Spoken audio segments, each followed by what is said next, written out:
I never thought a simple trip to Las Vegas would mark the beginning of my damnation. And yet, here I am telling you this, with the gnawing feeling that these words should never leave my mouth. It all began after a string of endless failures. Businesses gone, debts multiplying like a disease, friends vanishing one by one, leaving me to rot in silence. By the time I hit rock bottom, I had nothing left. Nothing. Except a handful of crumpled bills, barely enough for a bus ticket and a couple of cheap meals. That's when I heard the rumor. A drunk old man in a dive bar told me about a casino I had never heard of. He swore it wasn't on any tourist map, not in the glossy brochures, not among the neon giants that lit up the strip. He said it was different, that people who walked through its doors could change their luck forever if they were willing to risk everything. At first, I thought it was just another drunk's fairy tale, the ramblings of a man who had lost too much and wanted to drag others down with him. But his words stuck with me. That night, I couldn't sleep. The jingling of slot machines echoed in my skull, the sound of chips stacking, the fantasy of being important again. By sunrise, I had already made up my mind. I was going to find that place. Finding it wasn't easy. There were no directions, only vague whispers pointing me away from the strip, into the city's forgotten outskirts. I wandered through streets lined with broken signs and shuttered motels until I saw it, an eerie red glow in the distance. Not the kind of neon you'd find in Vegas. This light pulsed, alive, almost calling me closer.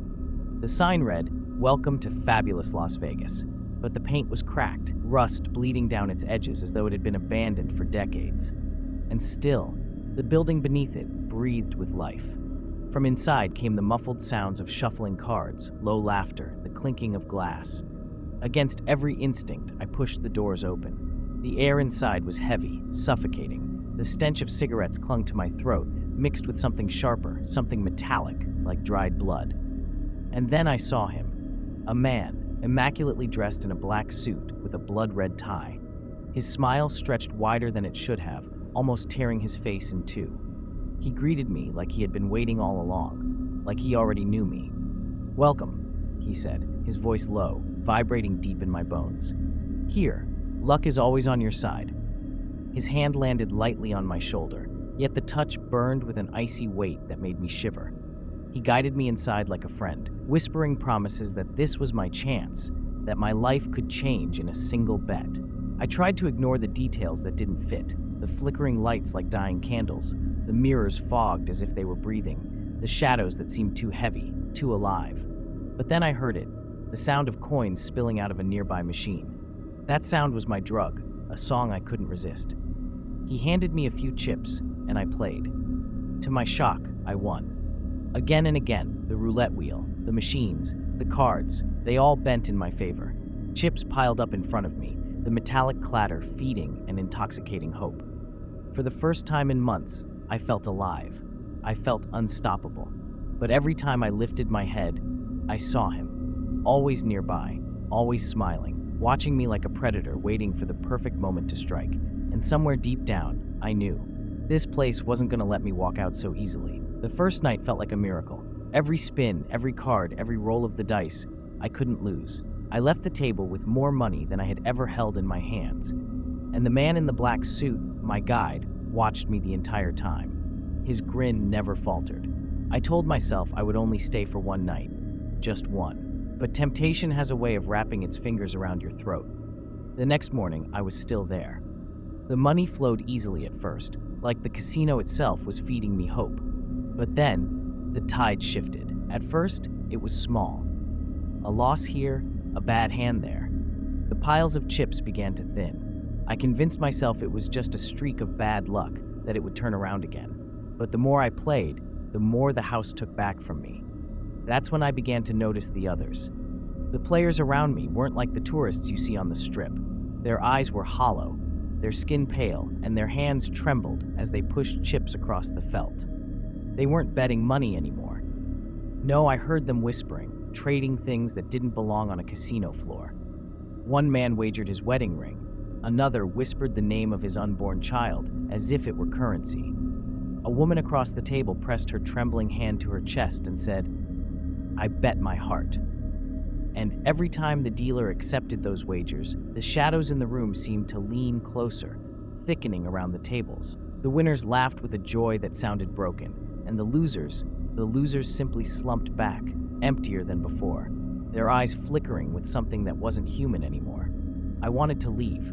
God, I wanted to run. But when I stood to walk away, there he was, the man in the suit. He blocked my path with nothing more than his smile.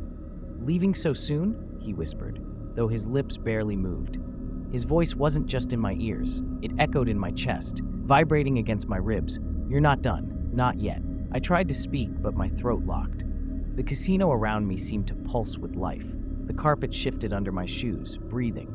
The chandeliers overhead swayed, though no wind touched them. The mirrors lining the walls no longer showed my reflection. They showed me losing, over and over again, until I had nothing left. When I sat back down, the chips in front of me were gone. All of them. But the dealer slid a stack toward me, as if from nowhere.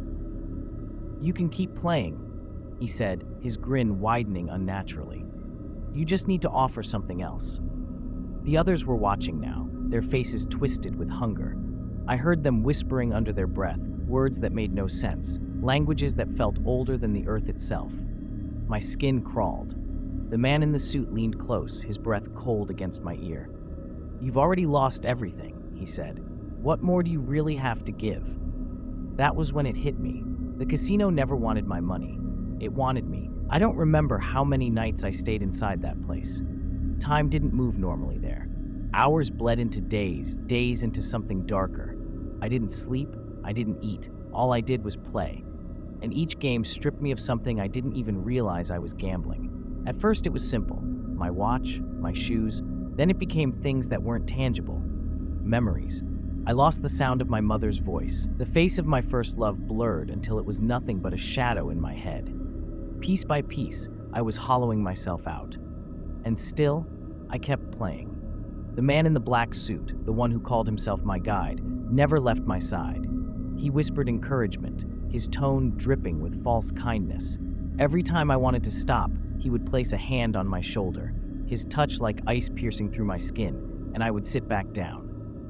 The other players watched me like vultures. Some of them weren't even human anymore. Not really.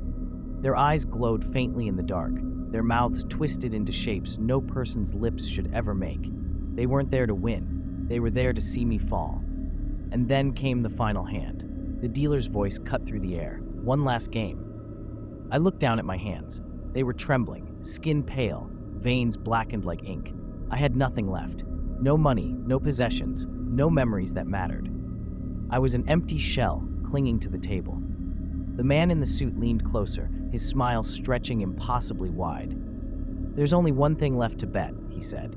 I didn't have to ask. I already knew. My soul. The table fell silent. Even the air itself seemed to hold its breath. I stared at the cards in front of me, sweat dripping from my forehead. I told myself I could win, that maybe, just maybe, I could beat the house one last time. But you can't beat the house, not here. The cards hit the table. The moment I saw them, I knew it was over. My body went cold, my vision blurred, and I felt something tear out of me, like a hand reaching into my chest and pulling the core of who I was straight through my ribs. I screamed. No one heard me. The other players laughed. Their laughter was hollow, echoing like bones rattling in a grave. And the man in the suit, he only whispered, soft and gentle, almost like a friend. "You played well." I tried to stand, but I couldn't move. My body was still there, slumped in the chair, eyes glazed and lifeless.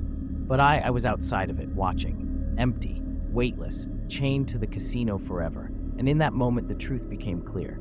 This place wasn't a casino. It was a hunting ground. Every game, every win, every loss, it was all a carefully laid trap. And the man in the suit? He wasn't my guide. He was never human. He was the devil himself. Now I roam the halls, a shadow among the damned, watching new faces walk through those doors. They think they've come to win back their lives, to change their fate. But I know the truth. They've already lost. Subscribe to Horror Story Bar.